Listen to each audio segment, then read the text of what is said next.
नमस्कार, मैं आपके साथ अंजना और आप देख रहे हैं संगठन भारत न्यूज। आइए शुरुआत करते हैं आज की खास खबर से। विधायक प्रकाश सुर्वे ने बाधित झोपड़ा धारकों को दी घर की चाबी। मुंबई के मागाठाणे विधानसभा के विधायक प्रकाश सुर्वे द्वारा वार्ड क्रमांक 11 और वार्ड क्रमांक 5 के बीच संत ज्ञानेश्वर नगर से शनि मंदिर तक 13.4 मीटर के रास्ते के चौड़ीकरण करने से बाधित हुए झोपड़ा धारकों को आज घर का चाबी दिया।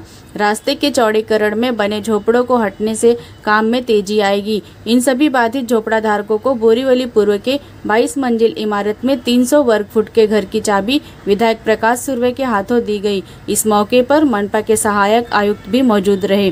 नया घर मिलने से झोपड़ा धारकों के चेहरों पर खुशी देखी गई। साथ ही उन सभी ने शिवसेना विधायक प्रकाश सुर्वे के प्रति कृतज्ञता व्यक्त की। मुंबई के मागाठाणे से अर्जुन गुप्ता की खास रिपोर्ट।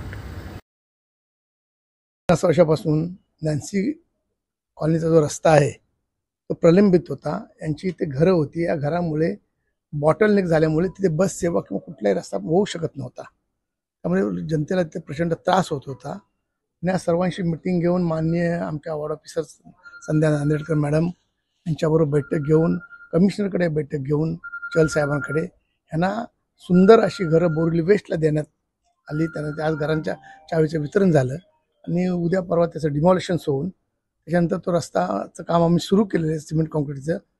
तर मग जनतेसाठी हा रस्ता खुला करण्यात येईल आणि फार आनंद आहे की ही जी झोपडपट्टीत राहणाऱ्या लोकांना 370-300 स्क्वेअर फीटची चांगली घरं 22 माळ्याच्या बिल्डिंगमध्ये भेटलेली आहेत आणि ते बघून लोकांना पण सुद्धा आनंद आला ते घरं बघून। आणि मला पण खूप आनंद वाटतो की अशी चांगली कामं आमच्या हातून करतात। त्याला यांना सूचना काय दिलं जाणार? एकाकडे एकंदरी यांना रूम मिळाल्यानंतर त्याची विक्री सुद्धा करणार येतात, तर तुमच्याकडून पाठपुरावा घेतला जातो, पण यांना सूचना मी त्यांना आत्ताच चावी द्यायच्या अगोदर त्यांच्याशी बोललो, बाबा अशी घरं मिळाल्यानंतर SRA मध्ये पण बऱ्याच ठिकाणी असं होतं की चांगली बिल्डर घरं बांधून देतो, नंतर लोक घरं विकून पुन्हा दुसरीकडे कुठे झोपडपट्टी बांधतात।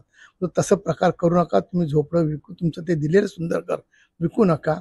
एक तर झोपड्यामध्ये ते शौचालय नव्हतं, पाणी व्यवस्थित नव्हतं, बऱ्याच सुविधेचा अभाव असताना तुम्ही ते राहत होता। तुम्हाला सुंदर तुमच्या स्वप्नातलं घर मिळालं आहे, हे घर विकू नका। मराठी माणूस इथून बेघर होता कामा नये आमची। त्याला तुम्ही एक उत्तर मुंबईमधून एक स्वतः उमेदवार म्हणून आहात, आमदार म्हणून, त्या उत्तर मुंबईमध्ये गोपाळ शेट्टी यांचा पत्ता कट झाल्यानंतर आता पियुष गोयल यांना संधी दिलेली आहे, त्यावर तुम्ही कसं पाहता?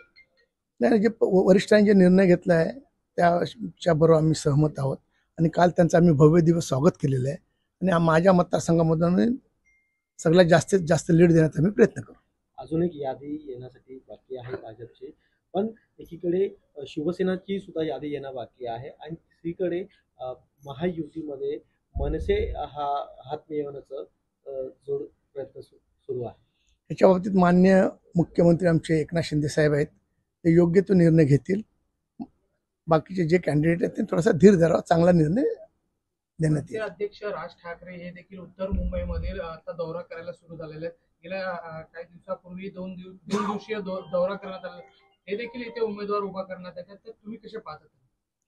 प्रत्येकाचा पक्ष आहे, प्रत्येकाला आपले अधिकार आहेत, त्यांनी त्यांचा पक्ष वाढवण्याचं काम करत आहेत, आम्ही आमचा पक्ष वाढवण्याचं काम करत आहोत। हिंदी खबरों में अब तक के लिए बस इतना ही। फिर होगी आपसे मुलाकात कुछ ऐसी खास खबरों के साथ। तब तक के लिए नमस्कार और देखते रहिए संगठन भारत न्यूज।